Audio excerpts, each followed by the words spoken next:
What's up, everybody? My name is Stefan Coons, and welcome to the Everyday Pursuit podcast. Today, we have Coach Mike on with us. Say what's up, Coach. You.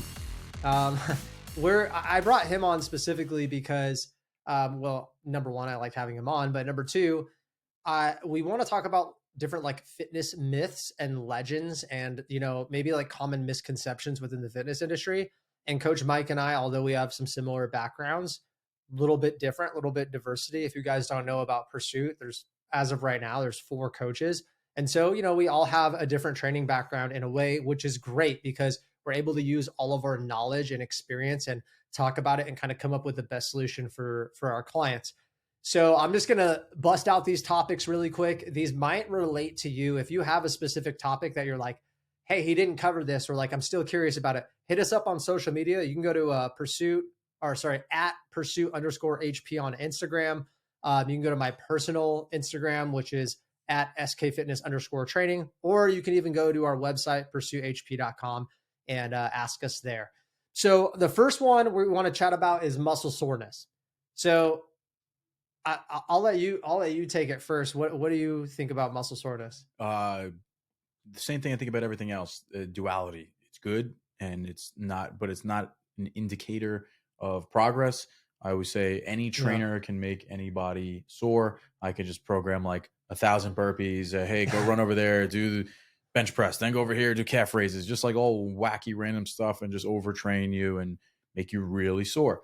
But with that being said, I think there's also a benefit to soreness because sometimes it exposes the weak link in the chain. So when you're sore in weird places that you didn't expect to get sore in, you're like, oh, wow, I'm really sore in this one corner of this joint or whatever. Then it goes to show you that maybe that part got a little overworked because it was underprepared for the type of exercise that you gave it.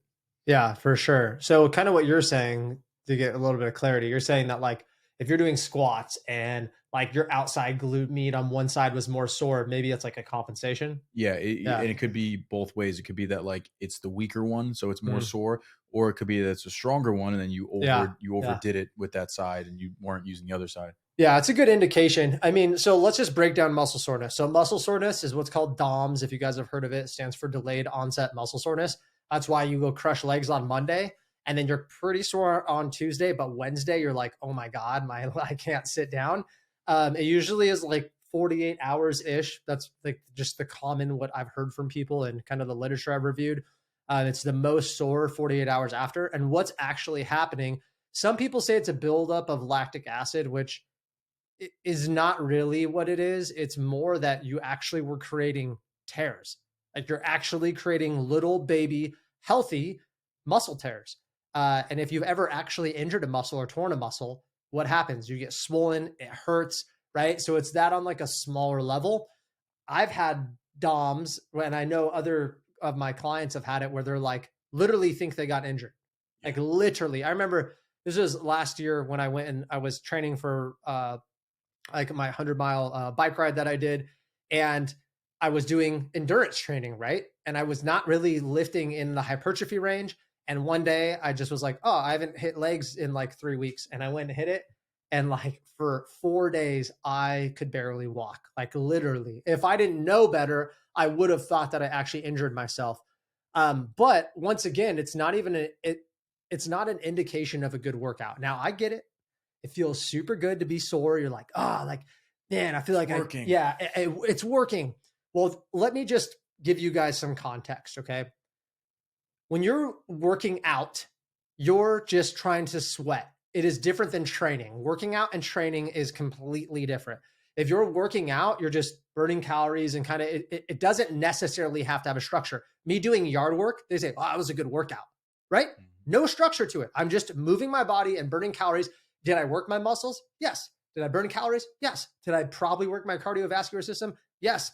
But I didn't really have like a purpose to it. If I go to the gym, I can't tell you how many gym sessions I've had that were extremely effective and I didn't get sore at all. Part of the reason is, number one, I'm pretty trained, so my muscles won't get as sore. And secondly, I actually know how to manage my volume. You don't really want to be ungodly sore, because if you're a 7 out of 10 sore, which is pretty freaking sore, and you go to the gym, like your intensity is going to be way lower. So, you guys have to understand that, like soreness can be an indication, but it's not always. Like I could get my biceps and triceps, or I could go in the garage and just hit bis and tris for 40 minutes and I probably won't be sore. Was that a good workout? What was the goal of the workout? To break down and rebuild my biceps and triceps? Yes, then that was fantastic. That's kind of how I look at it. Yeah, I liked what you said about the yard work and everything. I always tell people there's output and there's input. The biggest problem with people why they get injured is it's too much output based. For example, you do, and I've been to jujitsu pretty much my entire life. If you do jujitsu, right, a lot of times you're not focused on you. You're like, hey, I'm going to really work on my core today. And you're Yeah. like, this guy's trying to beat me up. I'm going to beat him up. Yeah. So you can push yourself a little bit past your limits because you're focusing on the task at hand, which is getting the job done.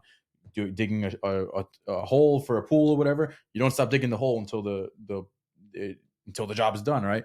Input is more like, hey, I'm gonna use some output, like I'm gonna lift these weights, that's the output, but I'm doing it for an internal response. Like I am working on my hamstrings because they suck and they need work. So you're working on Yeah. you're focusing on you. Mobility work, very specified strength work, focusing on what you need. A lot of people go, hey, I'm really strong because I worked in this job and I did this for years. A lot of time it's just overuse of the same muscle. So they will have pretty high general physical preparedness and strength, but it's unspecified. So then they'll be Yeah. lacking in other areas. So I like the distinction between, working out and training. Right. And one thing to think about if you're newer to working out, whether you're part of our program or not, soreness is kind of unavoidable. Like you are going to get sore. And I will say that like there are times where I'm surprisingly sore. I'm like, wow, Yeah. why am I so sore? Because I'm used to not being sore. Like even even when we were demoing stuff and I was like benching the 100-pound dumbbells, the next day it wasn't bad, but I was like, oh, it was like kind of a Like little 3 tender. sets. Yeah. Yeah, just like a couple sets, but I went to failure. It would kind of like shock my muscle. It was enough to create a little bit of micro tears. Sometimes too, if and this is probably the most common mistake, so listen up. People change their workout routines when they stop getting sore. Like I see that a lot. They go, "Yeah, I stopped getting sore, so I just switched up my workout." And they're chasing the soreness. Yeah, well, you can do different things, but soreness doesn't necessarily is not a good indication of the workout. I will say, I think what causes the most soreness is probably heavy lift, like heavy weight is probably number one because muscles only really know tension. So obviously, heavier weight, more tension on the muscle fibers, like literally pulling, and then volume because you can do like so many sets and reps and Till it's just failure. yeah, till failure. It's just like breakdown too. So Yep. it's an indication, but please don't just think that that's the only workout, right? Like I walk on the treadmill for like 45 minutes on incline with a weighted vest, burn 350 calories. I'm not sore at all. I'm really not even that tired. You know what the goal was? To do exactly that. To work zero of my muscles. Basically, yes, I'm working my calves. I understand I'm working my muscles, but I could go blast legs yesterday, which I did, get on the treadmill and be completely fine. Like it's not really using my muscles, which is great because I didn't want to do the rower or the assault bike or something that was very like muscular focus. I just wanted to burn calories and work my cardio, and I accomplished that. So that's something to think about, which leads me into our next myth, or kind of like what people might get wrong. And this is like lifting different for different genders, right? So if you're a female, then you're like, hey, I have to lift this way, and males are supposed to lift this way. So what do you see like as well, I mean, what's the number one thing you think people get wrong when it comes to that? Usually it's women thinking they're going to become bulky by like lifting heavy or Yeah, something, like hear that a lot. whatever bulky means. And I tell them, you don't have the hormones right now to become bulky, like it's, Yeah, you can get them, if you want to take that powerlifting route and you want to go and you want to be like bleeding from the eyes, lifting crazy heavy, like it takes years and years and years of that. And a lot of times those people are taking supplements, whether it's legal or illegal supplements, whatever. yeah, But and it's your diet. If you're maintaining like a normal diet and you're not like in a crazy surplus, like you're not going to become bulky. Like you can lift heavy. I could take two people and put them on the exact same conjugate program, and if it's percentage based off their 1 rep max, the guy might get like super like jacked and like look like start to look like a Viking, and then the girl will get really strong and functional and then still look really feminine. So it's like it's not the workout itself, it's usually like the what goes into the recovery. And we're at the end of the day, All that I would say is, what if there's a difference, it would be like more aesthetics. Like I know women are more likely to work glutes for shape. Like, oh, I want like rounded side butt, and guys are like, will it help my deadlift? All right, I'll do it. Like, I'll hip Right. thrust because it helps my deadlift. They're not like, oh, I can't wait to have a nice butt. Generally speaking, obviously there's always exceptions to the norm. But yeah, you just focus on like target areas that women like for aesthetics. Toning of the arms, triceps. Nobody wants the lunch lady arm, right, with the skin hanging. Yeah. And then nice flat stomach and glutes. And then guys are like want cap shoulders and everything. So you can do so small, I would say hypertrophy modifications, but generally speaking, we're the same species. You're not going to change too much. Yeah, no, I'm glad you said the thing about like the hormones too. And this is a generalization, but most women might have lower testosterone, and there's other hormones too, but like the chances of a woman getting bulky has to be extremely intentional for years. Okay.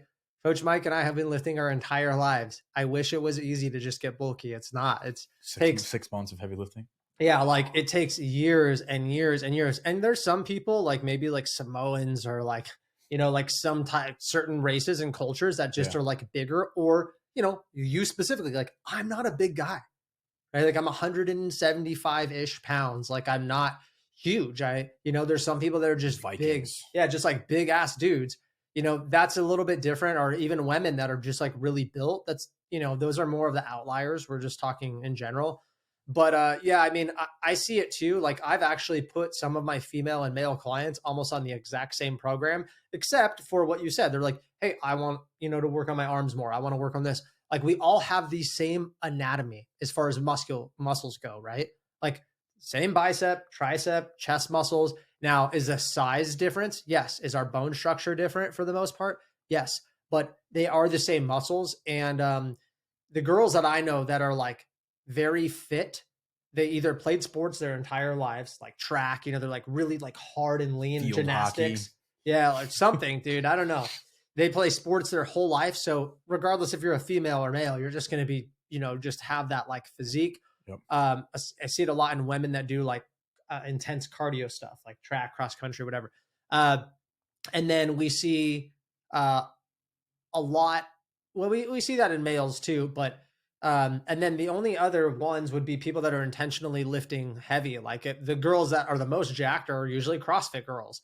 But if you look at what they do, they want to be jacked. Like that is their goal. They understand that doing big, heavy front squats and cleans are going to make their core big and bulky and give them abs. Yep. And that they're actually going for that look. You might be like, ew, that's disgusting. But some people find that really attractive. Obviously, the person doing it wants to look like that and feel strong and capable. So a lot of the training that we do with our female clients, like I get it. The gym can be an intimidating place for women and men, but specifically women because it's male dominated.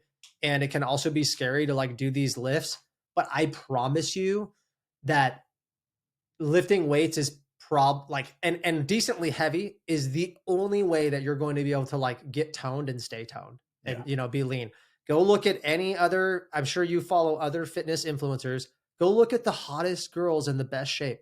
They're all lifting pretty high volume hypertrophy and pretty heavy. They like, there's kind of been this. They're not weak. Yeah. There's been this kind of like a movement and some of them that have great bodies aren't that strong, but definitely stronger than 15 years ago when women really weren't lifting. And there's been this huge wave since social media where now you're getting these young chicks that are like, and we talked about this on the other episode, that are like super fit.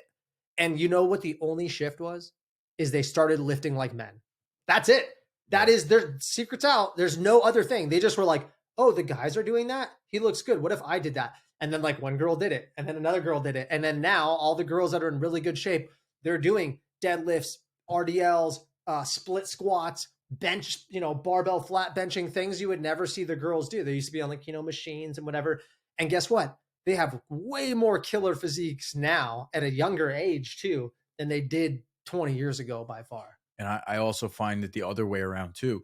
So many times guys won't do certain exercises, like certain machines or certain exercises, like, oh, those are those girl booty band exercises. And I tell people all the time, like, especially when it comes to mobility, I'm all about gap finding, right? So if there's a hole in my squat and something is like, inhibiting my growth, I'm like, what is that? Oh, wow, that little tiny corner over here. I'm noticing like that's like dead when I'm squatting. I need to work on that. And so I'll put on like a booty band and then do like some like kickbacks or whatever. And people are like, oh, it's a chick exercise. Or the abduction machine. I'm telling you, that is like the glue that puts everything together. So, it's never like, oh, that's a girl exercise or that's a guy exercise. Yeah. Like even the clamshell stuff, like, or the adduction where you're squeezing like was that ring, that old school Yeah. like thing. That thing's amazing. All right, I want to have Yeah. strong groin. If I'm doing jiu-jitsu and I'm pulling guard on somebody, or I'm getting a triangle and I'm like squeezing my legs together, I want to have strong adductors too. So Yeah.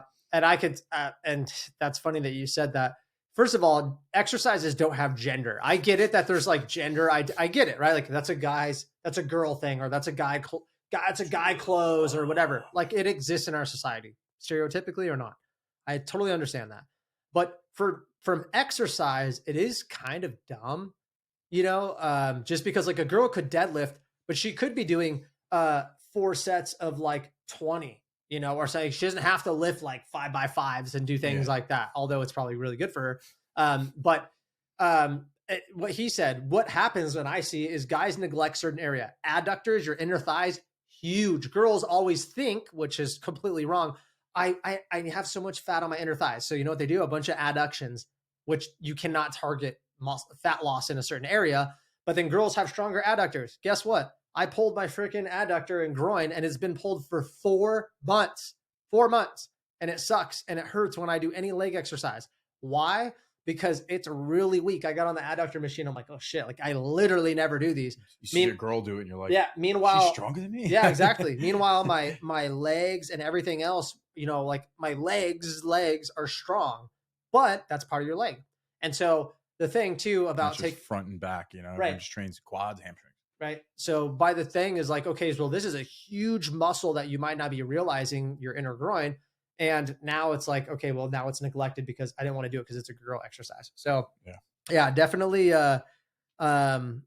definitely stay away from the gender identity thing. And then that kind of brings us into the third one, which is like lifting weights for cuts and bulks. And this one will be quick, but I want to put like a framework for you. And Mike, you can comment on this too. It's like, if you spent, let's just say you're in a bulk or even like a body recomp. If you don't know what a body recomp is, it's like slowly gaining muscle and slowly building fat. It's like a bulk, but like very small, it's, maybe it takes like a year. Yeah, it's redesigning. So like, if you ever seen a picture on Instagram, which they're everywhere, social media, it's like me at 120, and the girl doesn't look anything like, that's a body recomp, right? Like same weight, but she just kind of like traded fat for muscle. So that's why scales are also just complete BS. They don't really tell you that much information. But the thing is, it's like, okay, if you're doing a bulk or a body recomp, what are you lifting? Let's just throw out a regular hypertrophy, 4 sets of 12 on most of your lifts or something like that. If that built the muscle that you wanted, because you do want muscle because it helps your metabolism, why would you do anything? And it's building your physique underneath, right? Not just the amount, but like the size and the shape. And you've seen when people cut, right? When they're bulked up, you're like, oh, they look soft. They don't look that good. They cut and you're like, oh, wow, all that was underneath. So why would you completely change the sets and reps to get cut? Like, you know what I mean? You already built this physique by lifting heavy, by lifting in the hypertrophy range, by lifting high volume.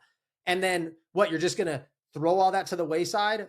This is, like lifting weights at a higher rep actually doesn't burn more calories. That's a huge common misconception. You know what burns the most calories? Lifting heavy. Yeah. Lifting heavy. Not only does it burn the most calories during it, because when you're done with like a set of like 8 really heavy reps of squat or 5, tell me how hard you're breathing. Okay. Yeah. I'm not saying you won't if you're doing 20 reps, but you also have more growth hormone released, more adrenaline released, more endorphins, probably more testosterone. So those are things that all burn calories after. So, I mean, what do you feel like when people are like, oh, I was doing 4x12, but now that I'm cutting, I'm going to do 3 sets of 20.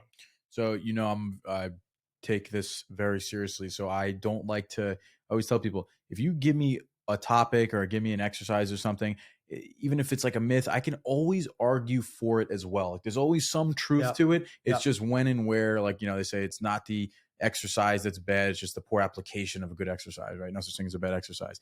The high reps to get toned or whatever, I think there is some truth to that. But it's, again, this is you need to have low body fat percentage. You need to lift heavy as well. Yeah. But I would use arm wrestlers, for example, right? A lot of the arm wrestlers, a lot of people that are doing high reps on these weird exercises where they're like doing pronation, Yeah. supination. You can go into these very high rep ranges, and what I think you're doing is you're recruiting more motor units by doing such higher reps that like things start to fatigue. Then you start to recruit all these little small muscles that you weren't hitting with your 5x5s, with your 4 sets of 8. So I think there is some truth to that. It might give you a little bit more of the drier look when you're at low body fat. But that's the thing. You have to be at low body fat to do it. And you also need to be strong and have big muscles as well. So I would, that's why I always suggest doing it all. Hit your strength stuff in the beginning, start to taper down your volume. And at the end, you can finish with those burnout sets with the high reps. You could do 100, band lateral raises to get like some extra cuts in the shoulder, whatever. Nothing wrong with that.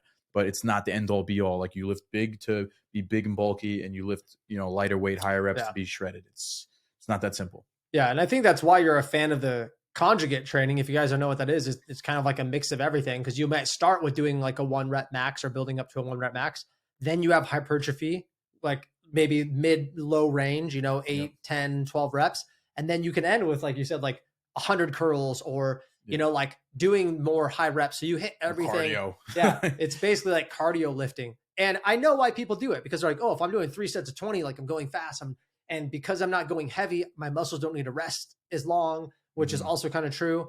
And I get it. The theory behind it seems sound and it seems like it would be good, but there definitely are some flaws, especially because if you're going from 4 sets of 8 and then you switch to 3 sets of 20, now you have no heavy lifting.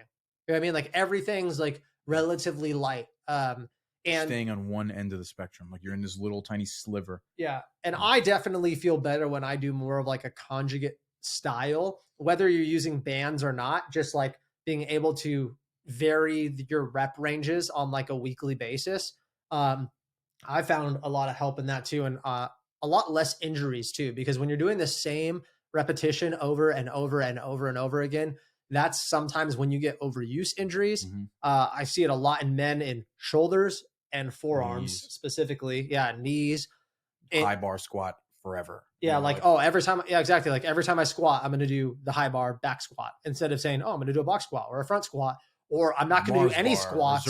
I'm just going to do like really heavy split squats or ATG, right? Like there's a lot of different variation. There's so many ways to skin a cat, and you guys just have to, think outside the box. But hopefully this helps clear up some of the myths you guys maybe have heard around training. I know there's a million more, but these are 3 common ones that I think that we hear a lot. And, I do hope this was helpful.